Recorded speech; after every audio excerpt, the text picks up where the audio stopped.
En la actualidad estamos asistiendo a un incremento lamentable de supuestos en los que uno de los progenitores, de forma ilícita, es decir, sin contar con el consentimiento del otro, pues se lleva consigo a los hijos menores habidos en un matrimonio para llevarlos a otro país distinto del de la residencia habitual. Esto plantea muchísimos problemas, también de índole jurídica, además de otros. Jurídicamente, claro, se plantean problemas respecto al domicilio de estos menores y, sobre todo, cómo hay que proteger el interés superior del menor en estos casos. Y para hablar de este tema tan complejo, tenemos hoy aquí a una especialista en la materia, a la profesora María González Marimón, que de hecho defendió su tesis el año pasado, en junio de 2021, acerca de la responsabilidad parental y del interés superior del menor en la Unión Europea. Por tanto, vamos a aprovechar su presencia aquí hoy para hacerle algunas preguntas que nos van a arrojar seguramente mucha luz a estos temas con tantas sombras. En primer lugar, a mí me gustaría, María, que nos aclarase si realmente empleamos bien los términos secuestro internacional de menores, sustracción internacional de menores, qué requisitos deben darse para que hablemos de estas figuras y a lo mejor si nos pones algún ejemplo que nos pueda ilustrar sobre este tema, pues se nos aclaran muchas cosas. Muchas gracias por la presentación y nada, lo primero que quería yo hacer antes de empezar con las cuestiones que me has planteado es simplemente aclarar que la sustracción internacional de menores es un claro ejemplo de un problema jurídico en el que intervienen muchas disciplinas jurídicas. Entonces yo hoy en la entrevista pues voy a aportar la perspectiva del derecho internacional privado y por tanto va a ser desde un punto de vista civil y además, como digo, de internacional privado. Por tanto, todo lo que vaya comentando hoy pues, puede que tenga algunas particularidades tanto en derecho civil propiamente dicho como, por ejemplo, en derecho penal o incluso en derecho procesal. Por tanto, hoy la perspectiva del derecho internacional privado. Y desde el punto de vista del derecho internacional privado, sí que has ido apuntando algunos de los puntos fundamentales de este concepto de sustracción internacional de menores, que realmente utilizamos sinónimos, por tanto me sirve tanto secuestro internacional de menores como sustracción internacional de menores, como traslado ilícito de un menor a otro estado, que ya iríamos concretando un poco la terminología. Y desde esta perspectiva, por tanto, el quid de la cuestión va a estar en calificar cuándo se produce un traslado ilícito.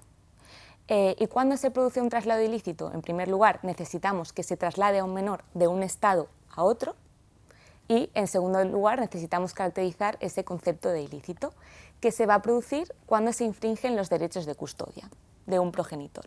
Y ahora ya, si lo vemos con un ejemplo, lo vamos a ver mucho más claro, y es simplemente, tenemos una familia internacional, por ejemplo, residiendo en Italia, podemos decir que el padre es italiano, la madre es española y los menores, pues partamos de que quizá tengan la doble nacionalidad, no nos interesa la nacionalidad, ya lo anticipo, y viven en Italia. Para el derecho internacional privado nos interesa el concepto de residencia habitual del menor, que va a ser nuestro segundo concepto fundamental, y por tanto, si tienen la residencia habitual en Italia, digamos que en estos casos, si por ejemplo la madre española traslada ilícitamente a los menores a España, es decir, sin el consentimiento paterno, pues entonces estaremos ante un caso de sustracción internacional de menores. Es decir, en estos casos, al final vamos a tener que concretar quién tiene el derecho de custodia. Claro, imagino que habrá instrumentos internacionales, ¿no?, para resolver este tipo de situaciones. Exacto, como estamos en un fenómeno que, como puedes observar, tiene un carácter internacional y al final los estados están interesados o hay un común acuerdo en desincentivar este fenómeno y por tanto tenemos instrumentos que son de cooperación. El instrumento más exitoso que tenemos en la materia es el Convenio de La Haya de 1980 sobre aspectos civiles de la sustracción internacional de menores y cuenta hoy en día, a 2022, con más de 100 ratificaciones de distintos estados por todo el mundo y por tanto este es el instrumento clave que va a intentar resolver estos casos. Y claro, como yo decía antes en la introducción, aquí lo que preocupa también es cómo se protege el interés superior del menor, ¿no? Porque en estos casos, que uno de los progenitores se lo lleva a otro país y el otro permanece en el de la residencia anterior, claro, uno piensa, ¿y el interés del menor, no? ¿Cómo hay que tutelarlo en estos supuestos? Exacto, es una de las cuestiones fundamentales. Obviamente, en todo asunto que afecte al menor debemos buscar ese principio de interés superior del menor, que ya me consta que ha podido explicar el profesor Cartona Llorens, que no podíamos tener a un mejor profesor en la casa para explicar la materia. Y bueno, pues como sabemos es un concepto jurídico indeterminado, pero bueno, intentando aportar una respuesta específica a los casos de sustracción internacional de menores, como podemos intuir, estos casos se consideran que provocan una situación traumática para el menor. ¿Por qué? Porque es un menor que tenía el colegio en Italia, la familia en Italia, los amigos en Italia, y de repente se le traslada a un contexto, se le extrae de su contexto, de su entorno. Y por tanto, con carácter general, decimos que el interés superior del menor en estos casos se identifica con su retorno inmediato a su lugar de residencia, que es donde tiene ese contexto social. Por tanto, con carácter general, los instrumentos internacionales y en particular el Convenio de La Haya, lo que nos dice es que se debe devolver en el menor tiempo posible al menor a ese estado. Como digo, como siempre, estamos ante un concepto jurídico indeterminado que se debe concretar en el caso concreto y, por tanto, el convenio no solo nos da esta regla general, sino que además nos introduce una serie de excepciones al retorno precisamente para valorar el interés superior del menor en cada caso concreto. O sea, que se resolvería de esta manera, como regla general. Como regla general, si seguimos los pasos por orden, en primer lugar, que se ha trasladado a un menor de un estado a otro, de Italia a España, primera cuestión. Segunda cuestión, que sea ilícito. Es decir, en este caso, para hacerlo fácil, presumiríamos que tanto el padre como la madre tienen atribuidos derechos de custodia como se interpretan en el convenio, porque no es exactamente equiparable al concepto de derecho de custodia del derecho civil español. Derecho de custodia se identifica con quién debe decidir el lugar de residencia habitual del menor.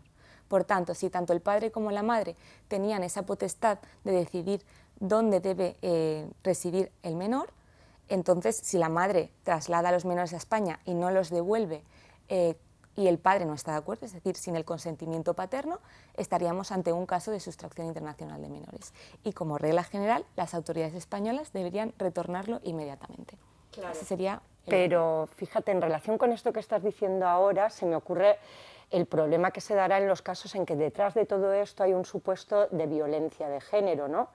Porque estamos asistiendo también últimamente a una creciente preocupación por supuestos de esta índole que esconden detrás o que detrás hay un problema de estas características. No sé cómo lo resolverá aquí la doctrina, quiero decir, ¿qué repercusión tiene el hecho de que se dé esta situación en el tema de la sustracción internacional del menor? En efecto, el caso que comentas, al final lo que nos está mostrando nos muestra cómo este convenio, que es de 1980, quizá no esté totalmente actualizado o no se acople a las nuevas exigencias sociales, a la concienciación de problemas sociales que anteriormente no estaba tan concienciada la sociedad.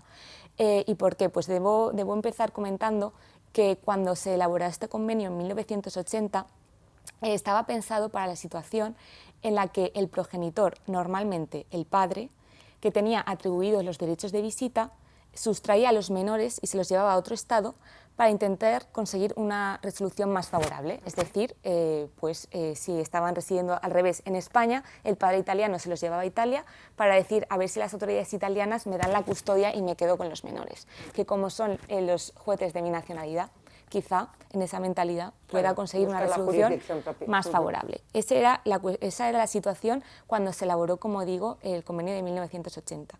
¿Qué pasa ahora? Estadísticamente, con, por ejemplo, estadísticas de la Conferencia de La Haya de Internacional Privado, más del 70% de los casos son mujeres, madres, cuidadoras principales de los menores, es decir, que se encargan día a día del menor, que las que sustraen ilícitamente a los menores. Entonces, por tanto, el caso típico ha cambiado radicalmente. Y dentro de este contexto, crecientemente estamos viendo cómo algunas madres que han realizado esta sustracción, como el ejemplo que os ponía, que por cierto son los elementos fácticos del caso Juana Rivas, que es un caso mediático muy conocido en España, residían en Italia y la madre traslada ilícitamente a los menores, pues precisamente lo que se alega es un caso de violencia de género sobre la madre. En estos casos, como decía, realmente el convenio no tiene expresamente una cláusula o una excepción que nos hable de la violencia de género, pero sin embargo, crecientemente sí que hemos podido ir viendo cómo se puede interpretar a la luz de esta problemática. Y al final, como te comentaba, el convenio tiene una serie de excepciones al retorno en el que las autoridades pueden denegar el retorno en base al interés superior de ese menor en el caso concreto. Y una de esas excepciones es precisamente, para que lo veamos, que el retorno exponga al menor a un grave riesgo físico o psíquico, o le sitúe de cualquier forma en una situación intolerable. Esas son más o menos las palabras del convenio. Y por tanto, sí que se ha afirmado claramente, tanto desde la Conferencia de La Haya de Derecho Internacional Privado, como ya empezamos a encontrar sentencias, e incluso alguna en Valencia, que nos están hablando de que el caso de violencia de género obviamente se sitúa en una de estas excepciones. Bueno, pues muchísimas gracias, María. Yo creo que ha sido una explicación que ha aportado mucha luz, como ya decía al principio, no tenía ninguna duda de que iba a ser así y han quedado muy resueltas muchas dudas de las que teníamos. Estoy segura de que lo que has dicho va a ser de muchísima utilidad para todo el estudiantado de la Universidad de Valencia y, bueno, pues de verdad muchas gracias.